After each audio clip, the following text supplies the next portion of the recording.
Share your screen and well, you are, and go to a new file and Oh, you mean like a new? yeah, Here. yeah, new AutoHotkey thing. Now you alluded to it of you and I we did a video maybe 6 months ago ish on how you should not use File Append if you're doing stuff um Yes. with the cloud-based tools if they're under the folder. Yeah. But what we realized was, hey, if you just do like you show in that class there, if we just suspended Dropbox, you can use Right. File Append just fine, right? So instead Yeah. of because I was like, at first, I was like, let's look if there's an API call to suspend Dropbox so we can tell it not to try to sync while we go do our stuff.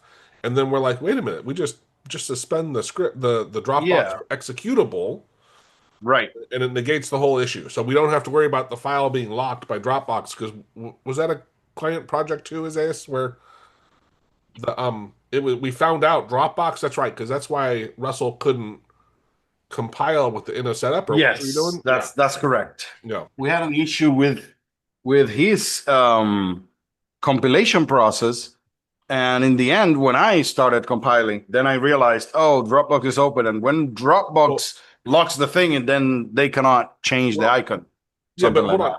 that. InnoSetup was that's what was confusing was we were trying to do something within InnoSetup to do it, and that's when you realize, well, Dropbox had locked the file when InnoSetup was trying to access it or something, right? Of Right.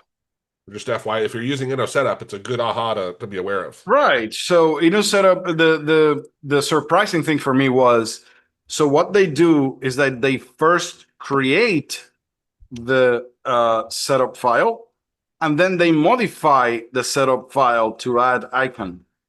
That's the problem.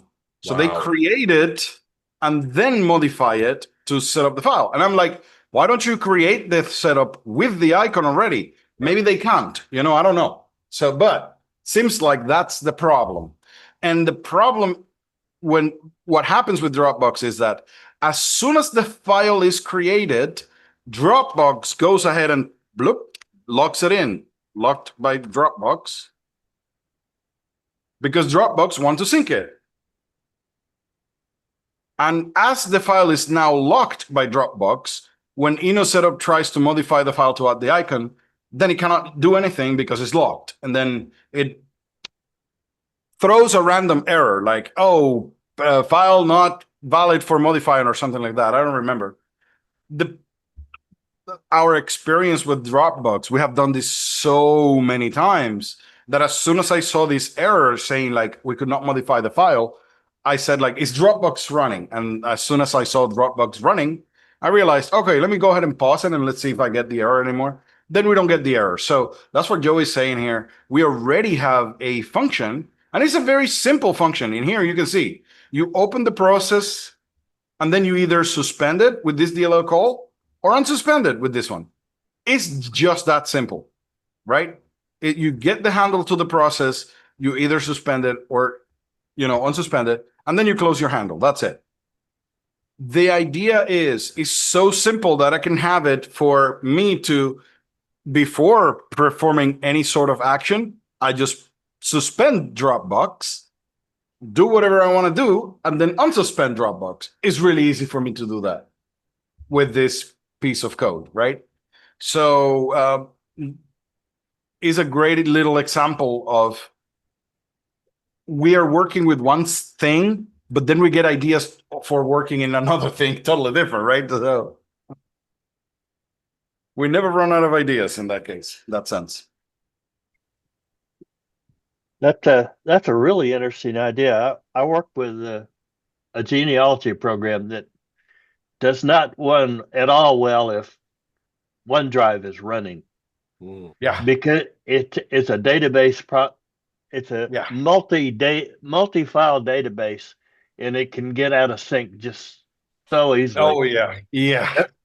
And we get, I mean, the user group gets bombarded weekly about this problem, and it would be so easy to just start the program by first suspending Dropbox, and when you're done, not It just Dropbox, unsuspended. OneDrive. Right. You can have a script that all it does is when it starts, it suspends OneDrive, Dropbox, Google Drive, whatever it is, it suspends them all if they exist, runs your program, and on exit, it just unpauses everything. Yeah, It's very simple. it'd be 4 lines of code. Yes, it would be it's a very simple piece of code, especially with the on exit, because the on exit function, as soon as you close the script, you don't have to remember to go ahead and unpause everything. As soon as you close the script, it just does it, right? So it's a great little idea for you. I guess you can do it.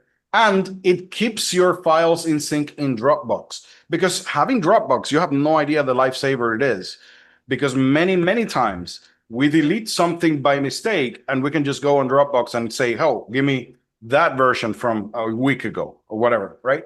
So it is invaluable. The only problem, I don't understand why Dropbox locks the files. I think I understand the reason. It's like, I want to lock it because I don't want the file modified, right? While I'm uploading.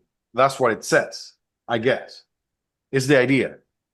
The only thing is, isn't there any other way, like mark the file as, so I'm uploading, somebody modifies it, so I stop my upload of that file and try again later? I don't know. Like, is there any other way that I can do that that is not really locking the file every single time?